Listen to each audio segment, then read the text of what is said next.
But I'm especially excited to introduce the next speaker, who I've known for many, many years. Haley Stewart is a longtime friend of mine. She's a fellow Floridian. I'm from Orlando. She's from Tallahassee, the state capital. She works with me, too, at Word on Fire, where she's the editor of Word on Fire Spark. This is a new imprint of children's books that we're preparing to release at Word on Fire. We just released our first book, actually, or it's coming out in a few weeks here. Spark being a little flame, so it's for little readers, Word on Fire Spark.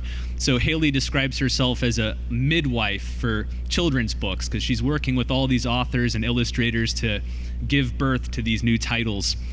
But Haley herself is an award-winning author of 5 books. Her first book was The Grace of Enough, which won a first-place award from the Catholic Press Association. She also wrote a book called Jane Austen's Genius Guide to Life, which converted me. I was a Jane Austen skeptic, but now I'm a self-identified Janeite. And she also helped me to realize that Jane Austen's not just for women, and that a lot of my great heroes, many of the men that I admire, deeply admire Jane Austen, including C.S. Lewis, J.R.R. Tolkien, and G.K. Chesterton, who deeply revered Jane Austen. Her most recent books, though, are a series of mystery books for kids. The series is titled The Sister Seraphina Mysteries. These books are really delightful. My kids have really enjoyed them. They feature a group of mouse nuns, so little mice that are part of the Sisters of Our Lady Star of the Sea. And each book is sort of a mystery story, detective story. You'll catch the Father Brown connection, I'm sure. But what's notable about these mouse nuns is that their convent, or their community, is located under the floorboards of the home of Gilbert and Frances Chesterton. And so the Chestertons figure in some parts of the stories. So there's been 3 books so far in the series. You have The Pursuit of the Pilfered Cheese. You have The Curious Christmas Trail. And then the third one, which just came out, is The Strange Sound by the Sea. Haley has copies of these books here at her book table, which is, if you go out these doors, it's kind of around the corner next to the big book room. So if you have kids, if you have grandkids, and you're looking for fun, colorful mystery stories for them, these books would be great. Again, Sister Seraphina Mysteries.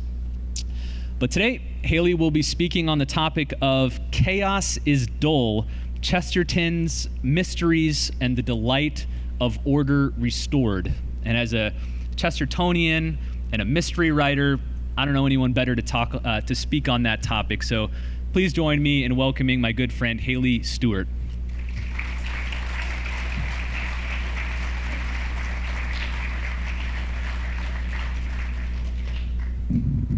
Thanks so much, Brandon. I'm so excited to be at the Chesterton conference.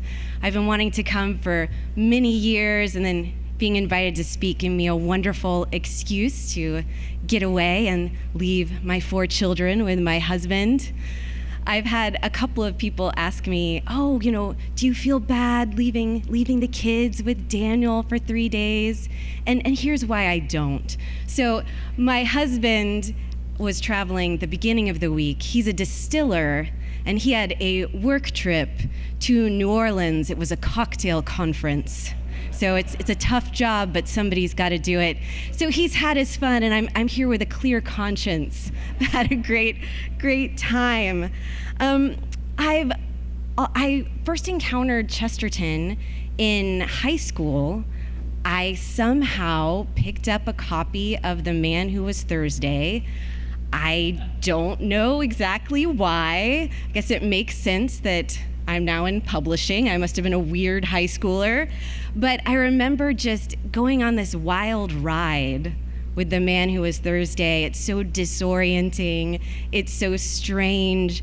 And then every couple of years, I just keep coming back to it and started reading some of Chesterton's other work. So I'm an appreciator of Chesterton. And I want to use The Man Who Was Thursday, this book where I first encountered Chesterton, as kind of a jumping off point to talk about his detective stories and some of his ideas, and then kind of think about the changes in modern detective stories and what that says about kind of our narrative of the world, how we can go back and learn from Chesterton. So in The Man Who Was Thursday, I'm sure many of you are very familiar with it, but there's Lucian Gregory, who's a poet and an anarchist. And at the beginning of the book, he has this fascinating conversation that I've been thinking about ever since I read it for the first time with Gabriel Syme, who's also a poet and an undercover policeman. So as the two of them are talking, Lucian Gregory decides to introduce Gabriel Syme into this inner circle of violent anarchists in Europe. And as Gabriel Syme infiltrates it, he eventually comes to realize that everyone else on this council is also an undercover policeman who only thinks he's spying on other anarchists who are also policemen. So it's a lot of fun. It's just a wild, delightful ride of a book. But this is a conversation between the two of them that starts out just at the beginning of the book about poetry. So I'm going to read a few of these lines to you. Gregory says, "The poet delights in disorder only. Why do all the clerks and navvies and the railway trains look so sad and tired, so very sad and tired? I will tell you, it is because they know that the train is going right. It is because they know that whatever place they have taken a ticket, for that place they will reach. It is because after they've passed Sloane Square, they know that the next station must be Victoria and nothing but Victoria. Oh, their wild rapture, oh, their eyes like stars and their souls again in Eden, if the next station were unaccountably Baker Street." And the poet Syme replies, "It is you who are unpoetical. If what you say of Clark's is true, they can only be as prosaic as your poetry. The rare, strange thing is to hit the mark. The gross, obvious thing is to miss it. Chaos is dull, because in chaos the train might indeed go anywhere, to Baker Street or to Baghdad. But man is a magician, and his whole magic is in this, that he does say Victoria, and lo, it is Victoria. No, take your books of mere poetry and prose, let me read a timetable with tears of pride. Every time a train comes in, I feel that it has broken past batteries of besiegers and that man has won a battle against chaos." So I just love that passage. And it makes us ask, which poet is right? Who's telling the truth? And of course, Chesterton gives us a nudge here because Gabriel is the name of the archangel who announced the birth of Christ to Mary. And Lucian kind of makes us think of Lucifer, who unleashed this chaos of sin on the world. So I think that we know which poet Chesterton thinks is telling the truth. But I think that these days a lot of people would agree with Lucian. So there's this belief that order is what's boring and uninspired, and that a little bit of chaos, that's where art is found, that's what's artistic. And there's this idea that order is a limitation on our freedom and our creativity. And I think Chesterton is really challenging that idea. And other writers and artists who are worth their salt also challenge this. One of my favorite writers, Catherine Patterson, says this about creativity.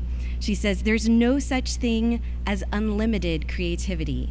It is within limits, often very narrow limits, that a creative work comes into being." And then she makes a joke about Shakespeare. She says, "William, don't you find 14 tightly rhymed lines an absolute prison?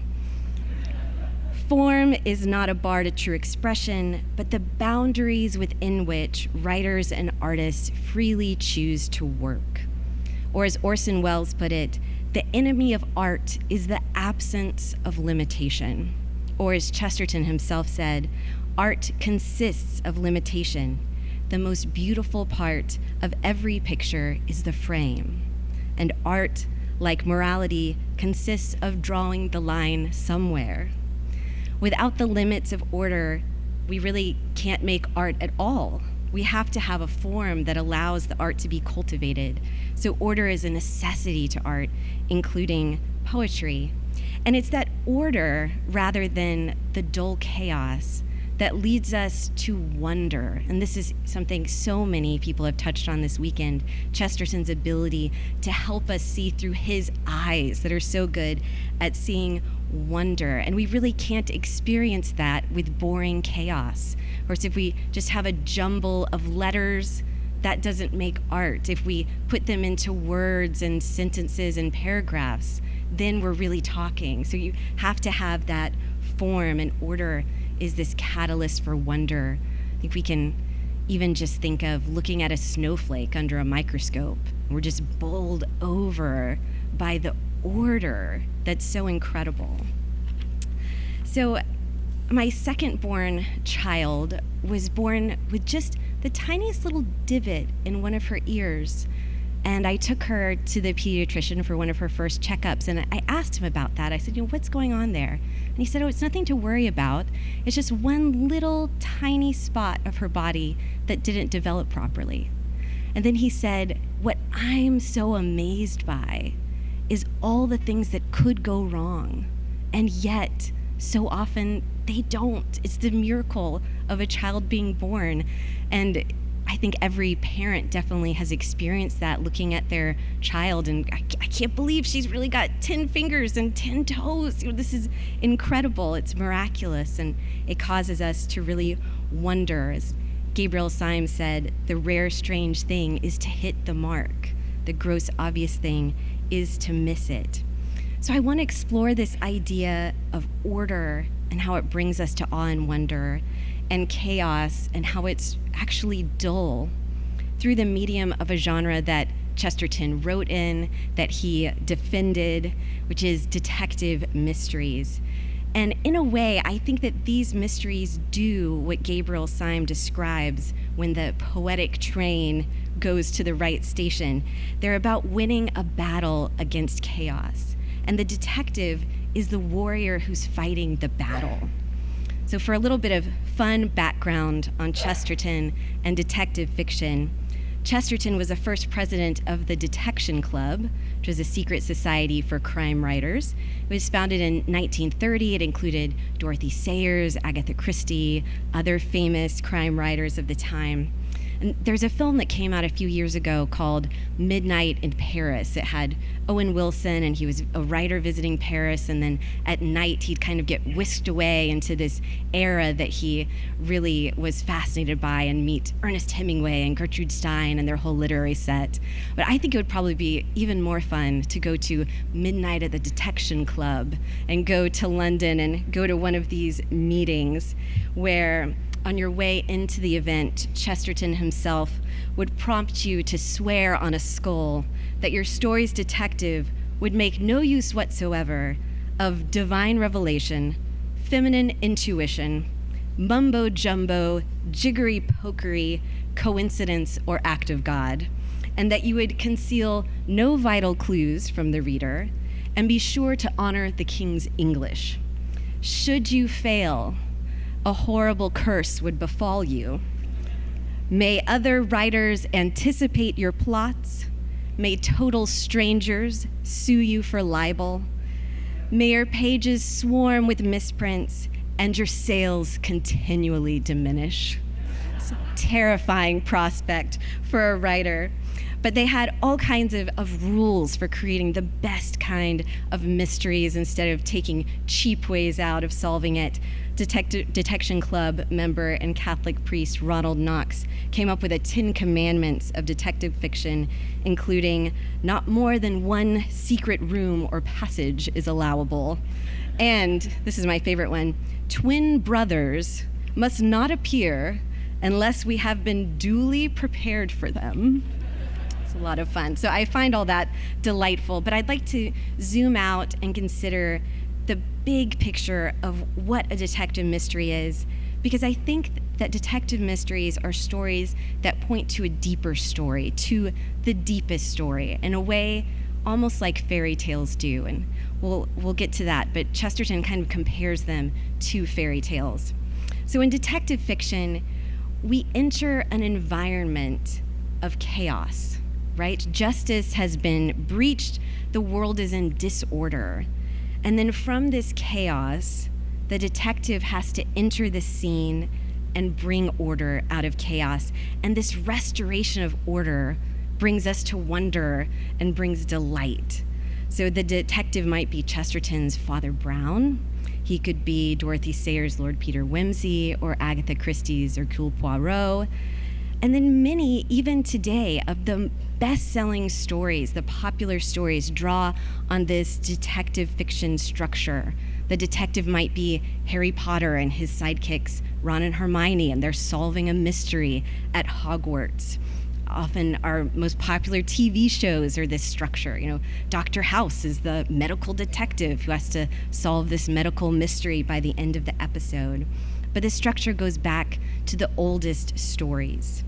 The book of Genesis, chapter 1, verse 2 reads, "The earth was a formless void, and darkness covered the face of the deep." The beginning of the great story, we enter an environment of chaos. And in Hebrew, the tohu wabohu. But God comes in and sets the world in order. He separates the light from the darkness, the oceans and sky and the land, and every created thing is properly ordered. And there's joy and wonder in this glorious act. Joe Grabowski pointed out when we were chatting about this idea on the Uncommon Sense podcast, that at the end of The Man Who Was Thursday, Chesterton points back to this story of creation. Each of the undercover detectives, who aren't anarchists after all, they're each given an outfit that's decorated with symbology of one of the days of creation at the end of the story. So as far back as Genesis, this theme is present. We see it in fairy tales. Something goes from wrong to right, injustice to justice, and then there's this delight of order restored. And this is something that's so human that we do in so many different ways. I send off my first draft to my editor, and then she puts it all in order and fixes all the things that were broken. She brings order out of chaos. As a parent, I'm always doing this with my children's shoes. They're everywhere all of the time. Out of this chaos, I'm trying to bring some order. So in literature and films, I think we're often drawn to this structure of chaos to order because it's very comforting. Readers of mysteries will often talk about how they want to cozy up with a good murder mystery. And it sounds a bit weird because someone has died. That's why the story can only work if someone's died. And yet we find them incredibly comforting because against all odds, the detective is going to solve the mystery. He's not going to fail. And in a world or in lives that often feel chaotic, of course, we're drawn to this. I watched a lot of Call the Midwife when I was in the middle of moving last summer. It's a series about Anglican nuns who are midwives in Poplar, and so there's always some sort of prenatal medical mystery, and they have to figure it out and help this baby be born. And so we were selling a house, buying a house. We had both started new jobs, moving our 4 kids and our big, stupid golden doodle across the country. And I'd be packing a box while I watched Call the Midwife, and then at the end, the baby would be born, and I'd cry, and then I'd pack up another box, and it was very comforting and cathartic. So it's easy to see how this is comforting and why so many of us are drawn to murder mysteries. We're wired with this natural longing for order to be restored. But I think it's also more than comforting. It's ringing true. It's what we know is the real story, that what's broken can be fixed and what's lost can be found. And I think it's really related, although Tolkien definitely wouldn't think detective stories are fairy stories, but I think it is related to his sense of eucatastrophe that he talks about in On Fairy Stories. And this is what he says about it. But the consolation of fairy tales, I will call it eucatastrophe. The eucatastrophic tale is the true form of fairy tale and its highest function. The consolation of fairy stories, the joy of the happy ending, or more correctly, of the good catastrophe, the sudden joyous turn. This joy, which is one of the things which fairy stories can produce supremely well, is not essentially escapist nor fugitive. It does not deny the existence of dicatastrophe, of sorrow and failure. The possibility of these is necessary to the joy of deliverance. It denies, in the face of much evidence, if you will, universal final defeat, and insofar is evangelium, giving a fleeting glimpse of joy beyond the walls of the world, poignant as grief. It is the mark of a good fairy story, of the higher or more complete kind, that however wild its events, however fantastic or terrible the adventures, it can give to child or man that hears it, when the turn comes, a catch of the breath, a beat and lifting of the heart, near to, or indeed accompanied by tears, as keen as that given by any form of literary art and having a peculiar quality. I've recently been diving into some of the fairy tales that Chesterton really liked by George MacDonald, the Scottish writer from the 19th century. He was a Scottish writer and minister. C.S. Lewis said that he baptized his imagination. The stories baptized his imagination, and Chesterton considered him one of the 3 or 4 greatest men of 19th century Britain, and said that one of his books made a difference to his whole existence. So high praise from Chesterton. But I want to briefly tell you the story of one of these fairy tales that I think Chesterton would have read, called The Light Princess, that really shows this beautiful turn, this eucatastrophic ending. So in this story, there's a princess who, like many princesses, is cursed at her christening by an evil fairy witch. And the curse is that the princess will no longer have gravity. And by that, MacDonald means 2 things. One, that she is flying off to the ceiling because she has no gravity, but also that she lacks seriousness. She can't be serious. She can't be grave. She has no gravity. And because of that, she can't really experience joy or sadness. And they think if we could just get her to cry, maybe her gravity could return, but of course they can't because she doesn't think anything is serious or sad. But she loves to swim because when she's swimming, she can experience that gravity like everyone else. And one night on a moonlight swim, a prince from a distant land sees her and falls in love just before this catastrophe hits, that the evil witch has her evil snake drink up the lake in which the princess swims and which is the water source for the whole kingdom. So the princess is miserable, the kingdom is dying of thirst, and there is a prophecy that telling the kingdom how to solve this problem, and it's that a man must give his life to staunch the leak in the lake. And if he does this, then the lake will be refilled and the kingdom will survive.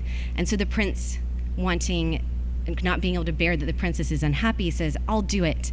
I'll give my life as long as the princess stays with me in my last moments. And so she waits with him as he has one leg in the hole that's staunching the water. And as the water starts to rise because it's working, and it starts to then cover his mouth, the seriousness of this hits the princess, and she decides she can't bear for this to happen, and she pulls him out of the water and starts to weep. And so 2 things happen. Her gravity is restored, and reflecting her tears, the heavens open and rain pours down and fills up the lake, and the kingdom is saved. And so it's just a beautiful yeah, yay! It's a beautiful, beautiful story. It has that eucatastrophic ending. We don't know how this is all going to work out. Everything seems terrible, the very worst. And then there's this joyful turn that lifts the heart. So ultimately, eucatastrophe forms the imagination for hope. And Chesterton famously said about fairy tales, the baby has known the dragon intimately ever since he had an imagination. What the fairy tale provides for him is a St. George to kill the dragon. So this eucatastrophe that we find in fairy tales, which is really the echo of the great story of the gospel, I think these mysteries can also reflect that joyful turn of restoring justice and order in this surprising way that we're not expecting. So let's turn to Chesterton's most famous detective, Father Brown. Chesterton wrote Father Brown's stories between 1910 and 1936. And he's such a fun character because he's almost nondescript. You know, he's not particularly tall. He's a bit round. he just kind of blends in, which is one of the things that makes him such a successful investigator, because no one's really paying any attention to him. They don't seem to notice him much. And it's also his priesthood seems to be a great asset in solving crimes, because he has insight into the human heart that others don't have. W.H. Auden has a wonderful essay about detective fiction in which he talks about Father Brown. It's called The Guilty Vicarage. And he writes, completely satisfactory detectives are extremely rare. Indeed, I know of only 3, Sherlock Holmes, Inspector French, and Father Brown. And of Father Brown, he says, his activities as a detective are an incidental part of his activities as a priest who cares for souls. His prime motive is compassion, of which the guilty are in greater need than the innocent. And he investigates murders not for his own sake, nor even for the sake of the innocent, but for the sake of the murderer, who can save his soul if he will confess and repent. He solves his cases not by approaching them objectively like a scientist or a policeman, but by subjectively imagining himself to be the murderer, a process which is good not only for the murderer, but for Father Brown himself, because, as he says, it gives a man his remorse beforehand. So Father Brown's humble simplicity, his acknowledgement in humility that there but for the grace of God go I, is the key to solving these mysteries that puzzle everyone else. And it's his compassion that drives him. He's really less interested in putting the criminal in jail than he is in saving the criminal's soul and helping lead him to contrition. And I think there's also a bit of Chesterton in Father Brown, because he always seems to be viewing everything with such delightful wonder, which is one of the things that makes it so fun to read the stories. It kind of shines out of the writing. And because of their structure of order restored, as well as a sense of the reality of sin, that there is such a thing as going wrong, detective mysteries end up being very Christian stories. The author of Life of Pi, Jan Martel, wrote some really compelling words about this connection, and he was writing about Agatha Christie, Chesterton's fellow member of the Detection Club, but I think they really relate to Chesterton and Father Brown as well. So what he says is, the only modern genre that plays on the same high moral register as the Gospels is the lowly regarded murder mystery. If we set the murder mysteries of Agatha Christie, and we can add in and G.K. Chesterton right here, atop the Gospels and shine a light through, we see correspondence and congruence, agreement and equivalence. We find matching patterns and narrative similarities. They are maps of the same city, parables of the same existence, and they glow with the same moral transparency. And so the explanation for why Agatha Christie is the most popular author in the history of the world. She's a modern apostle, and this new apostle answers the same questions Jesus answered. What are we to do with death? Because murder mysteries are always resolved in the end, the mystery neatly dispelled. And we must do the same with death in our lives, resolve it, give it meaning, put it in context, however hard that might be. And yet, Agatha Christie and the Gospels are different in a key way. We no longer live in the age of prophecy and miracle. We no longer have Jesus among us the way the people of the Gospels did. The Gospels of Matthew, Mark, Luke, and John are narratives of presence. Agatha Christie's are Gospels of absence. They're modern Gospels for a modern people, a people more suspicious, less willing to believe. And so Jesus is present, but in fragments, in traces, cloaked and masked, obscured and hidden. But look, he's right there in her last name, Christie. Mainly, though, he hovers, he whispers. And I love that. I think there is something incredibly Christian about both the structure of murder mysteries and the acknowledgement that there is such a thing as sin and something must be set right. Before we dive into whether modern murder mysteries are becoming less Christian, I should really thank Chesterton, acknowledge him for influencing my own detective fiction writing that Brandon mentioned, the Sister Seraphina mysteries. So the idea for this series You're not even going to believe me, but it came to me in a dream. Had a dream about mouse nuns who live under G.K. Chesterton's house. And if anyone told me that their book idea came to them in a dream, I would just not believe them. So I don't expect you to believe me. I would think they were making it up. But it is really true. I dreamed about mouse nuns and Chesterton's house. And I do have vivid dreams, but they don't usually turn into book ideas. They're usually perhaps even weirder. But in this case, I just imagined these little nuns under the floorboards, and the idea just kept kind of simmering and simmering. And I thought about, well, if there were an order of nuns under Chesterton's floorboards, maybe they would run a school for village mice, and maybe there would be some cracks in the wall, and they would overhear Gilbert reading Francis his newest Father Brown stories, and they'd probably be particularly fond of Father Brown, because who wouldn't be? And I kept just thinking about all this, and when you are given an idea in a dream like that, you're legally obligated to write the book. So I had to do that, but I had a lot of other projects going. And then in 2020, during lockdown, I have 4 children and a big, very dumb dog, and our 1,100 square foot house felt very, very small with each passing day. So I would go up and hide in the attic and write stories about the mouse nuns, and I just fell in love with the little characters, and it was so delightful to follow them around on their adventures. And I really wanted the sisters who are investigating to be a little bit like Father Brown, be these trustworthy, wise characters who are compassionate when they meet human weakness, but also very courageous in protecting their students and their community. And so I just kept writing and following these adventures until I had a story and had a villain. And I think the Chesterton would have liked the villain in the first one, so I was happy about that. But there's a really special place in my heart for Father Brown, because I don't think those would have ever come to be without his stories. So while detective stories are still being written, I'm writing them, other people are writing them, I think there's been a shift that says something about what narrative we believe as a society. What story do we think that we're a part of? We're still drawn to detective stories, but something that I notice about a lot of these stories is that while in classic detective stories, the detective is almost godlike. He's swooping into this chaos. He's able to see things nobody else is seeing, kind of has a mind ordered in a special way, and there's this just remarkable restoration of justice.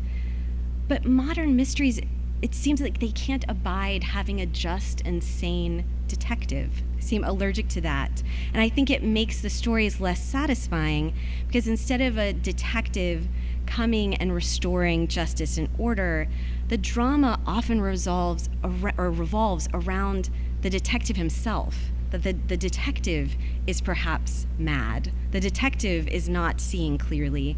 And is the detective trustworthy?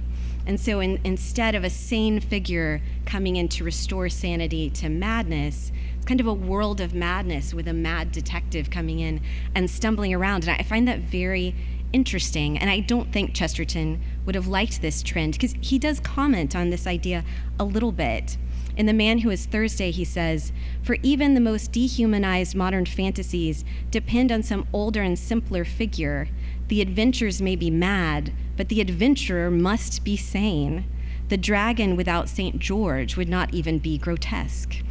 And then from The Dragon's Grandmother, he says, "In the fairy tales, the cosmos goes mad, but the hero does not go mad.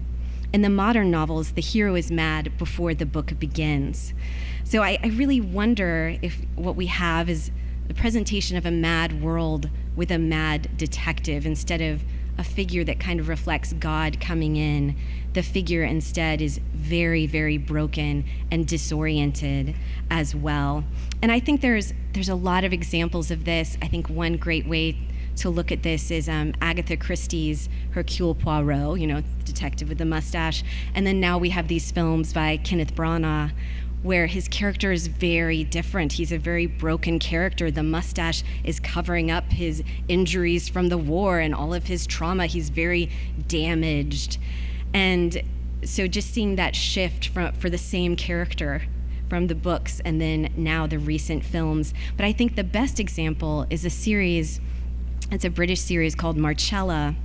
And in this series, the detective is going through a divorce, and she's also having these episodes of memory loss. And she doesn't know if she perhaps might be the murderer of her husband's new girlfriend. And so there's this, she's not just disoriented, she might be the criminal.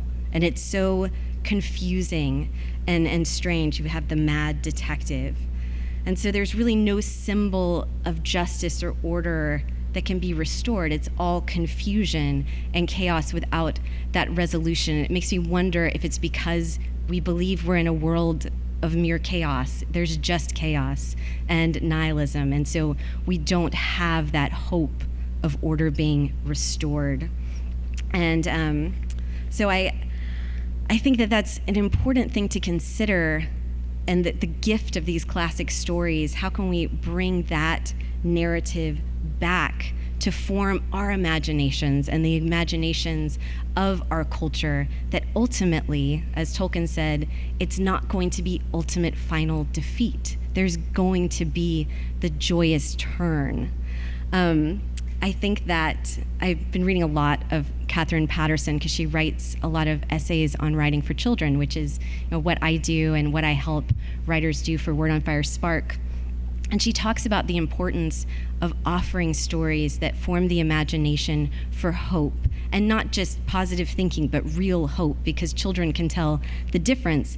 And she says, hope for us cannot simply be wishful thinking.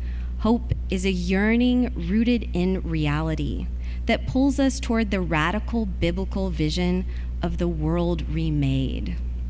So we need these stories to combat despair and cynicism, not because the things that tempt us to despair aren't real, but because they are. So we need these stories of hope to survive them. There was a great piece recently by my friend Lindsay Schlegel. She was writing about Chesterton's detective fiction, and she said the mystery of creation and redemption is exactly the sort of material that can be addressed in a detective story.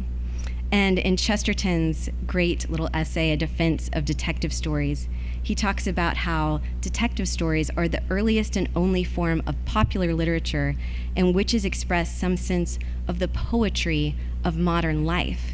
They're set in our world, in this modern world that feels disenchanted, and a good detective story helps us see that our world is enchanted too.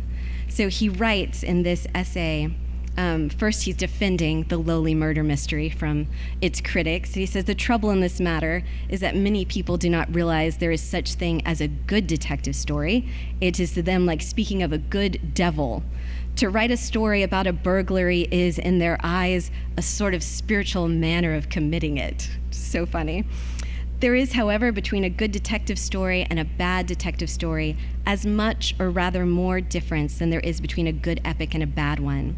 Not only is a detective story a perfectly legitimate form of art, but it has certain definite and real advantages as an agent of the public weal. And then he compares these stories to fairy tales. He says, no one can have failed to notice that in these stories, the hero, or the investigator, crosses London with something of the loneliness and liberty of a prince in a tale of elfland.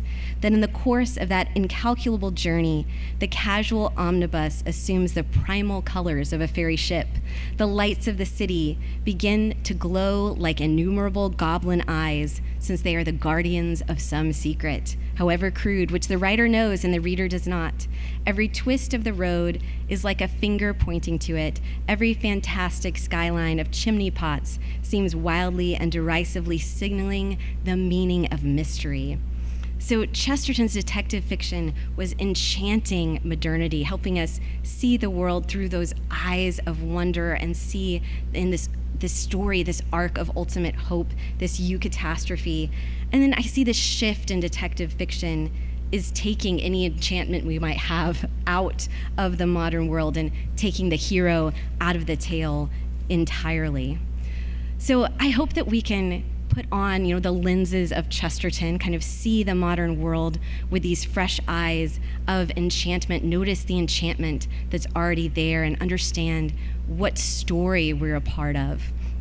getting lost in a good murder mystery might be described as an escape, in negative terms. It's this cowardly retreat from reality. We're hiding by the fire, reading our cozy murder mystery as the world is on fire around us. But I think when we spend time with the best stories, like Father Brown, we're not escaping from the real world, but we're escaping to the real world. We're escaping to a truer world.